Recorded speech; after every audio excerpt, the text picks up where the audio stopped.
In this video, I'm going to be sharing 10 tips for decluttering your house. So if you're feeling overwhelmed by the amount of clutter in your home and you're ready to take control of your space, then keep watching. Hey, I'm Melanie and welcome to the Maximized Mom. This is the channel where I helped overwhelmed moms declutter their homes so they can escape survival mode and start feeling like themselves again. All right, tip 1, use a timer. Now, I find 15 minutes as the absolute sweet spot for this. Simply because if you try to do more, a lot of times we stop ourselves because we feel like we're committing to too much and we can't do it. But it also lets us accomplish actually a pretty good amount of stuff. So use a timer, set it for 15 minutes, and really lock in and focus for that time. Tip number 2, move with complete focus. Now this is really important because a lot of times what happens is we start cleaning or decluttering and we kind of find ourselves bouncing all over the place and puttering around. Now what happens is we get way less done than we're actually able to because we spend more time and energy kind of trying to shuffle around than we do actually decluttering. So when you go to declutter, make sure you're locking in and focusing so you are giving your full energy. And it is absolutely crazy what you can get done in that 15-minute interval. Tip number 3, commit to 90-second minimums. Now, this is a technique that I give my students when they're struggling to get started, they don't feel any motivation, and what I tell them to do is to commit to at least 90 seconds. That's right, 90 seconds, because anybody can do that. So if you're feeling like you're struggling to get started, set a timer for 90 seconds and just tell yourself, I'm gonna keep going 90 seconds. If I get more done after that, awesome. If I don't, that's okay. You see here, the really big thing you're looking to do is to gain momentum and to keep showing up. Sometimes it's more important to just keep showing up than it is about getting a ton of stuff done in one session. So make sure that you commit to at least 90 seconds if you're having trouble getting the motivation to start. Tip number 4, tackle small spaces to start. Now, this is something that I see a lot of people do. They feel like they have to start a big project, they have to pull everything out, and what happens a lot of times is you end up making a bigger mess than you had before. And while I understand that sometimes to get things clean, you have to get them dirty first, what usually happens is it just creates a big mess and it discourages you from starting anything in the future. So I always recommend starting with small spaces and going from space to space, whether that be a drawer or a cabinet or even just like a little corner of a room.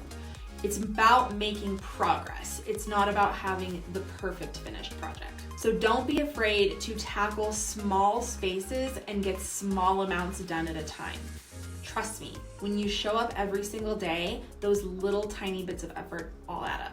Step number 5, identify your core 4. Now, these are the 4 core areas of your home that are most essential. This is one of the first things I teach my students when they come to me to help them declutter, and these are your kitchen, your clothes, what I call your constant, which is basically an area, a project, a category of things that always get messy, the things that constantly become overwhelming. And then your last category is what I call your corner. Now, simply put, this is an area that is just for you as mom. You have to have an area that's clean, that's peaceful, that's put together for you. For some people, this is a nightstand or a bathroom counter. For others, it's an office, or maybe even you have a whole room to dedicate to yourself. Whatever it is and whatever size of space you have to designate one place where you can go to retreat. Now, once you have these 4 core areas, make these your priority in decluttering and in cleaning up every day. It's not always feasible to have your entire house decluttered, especially when you enter seasons of life that are just crazy. So identify that core 4 and make that your priority. This gives you an incredible place to fall back on when life gets crazy, because the truth is it's going to happen. So the more you just plan for it, the less it's going to catch you off guard, and the less that it's going to completely derail you as you try to catch up. Tip number 6, use Craigslist or Facebook Marketplace to get rid of your giveaway quickly. I discovered this one day when I really didn't want to go to the Goodwill, and so I put everything out on the curb and put out a free Craigslist ad, and it disappeared within a couple hours. It was actually pretty mind-blowing. Now, I know a lot of people sometimes feel the need to sell things, give them away to certain people. It really depends on kind of what you need to do in your specific situation. But the heart of this tip truly is just don't let that giveaway pile become another place where you store your clutter. It's very important that you get these things out of your home completely. You don't want to just move them from your bedroom to a pile in the garage because you really haven't done anything at that point. Tip number 7, keep giveaway bins in your house, either in your closet or in the different places where you typically deal with your stuff a lot, and keep them at the ready. So when you even have the slightest thought that something needs to go, you can put it in the bin right away. Then, when it's time to actually go through those items and take them to the giveaway, you simply just collect the bins of giveaway versus trying to remember what it is you wanted to give away in the first place. I keep a giveaway basket in my closet because for me personally, my postpartum journey after kids has left me really kind of redefining, rediscovering my style.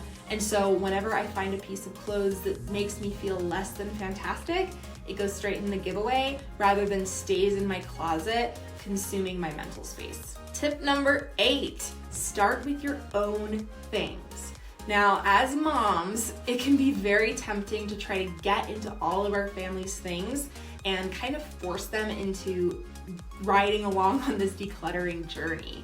Now, I have learned from experience this is not the best approach, especially with your partner or if you have kids that are a little bit older that have opinions and their own style. As you're moving forward in this decluttering journey, it's very tempting to try to drag people along with you, but if I'm being honest, it'll usually just lead to a lot of frustration and resentment in your home.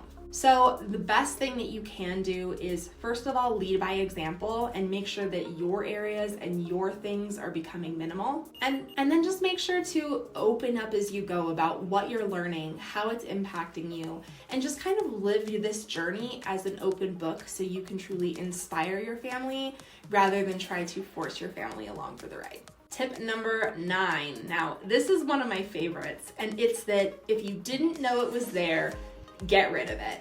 The honest truth is, if you didn't know it existed, chances are you do not need it. So this is a rule that I 100% live by. If I find something in my home, in a closet or a drawer or whatever that I had completely forgotten about, then chances are I don't need it. Now, obviously, if it's something you've been looking for a long time, you thought you'd lost it, you have an immediate use for it. Now, if this is something that you maybe have been looking for and you thought was lost, or you do have an immediate use for it that is legitimate, I mean, that's different, but make sure you're being honest with yourself because chances are if you didn't know it existed, then you don't need it in your home. And finally, tip number 10, embrace your mistakes.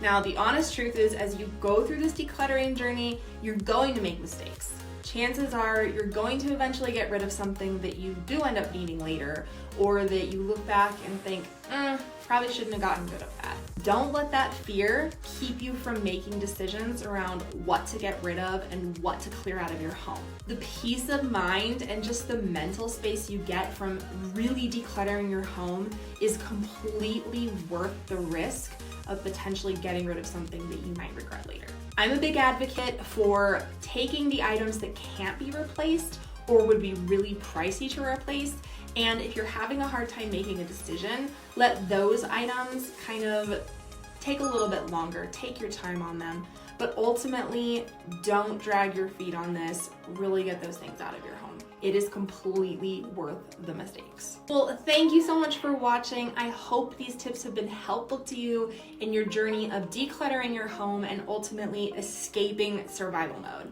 If you found this video helpful, please make sure to subscribe to this channel for more videos on decluttering and organizing your home. I love you, and I am so, so, so proud of you. I will see you in the next video.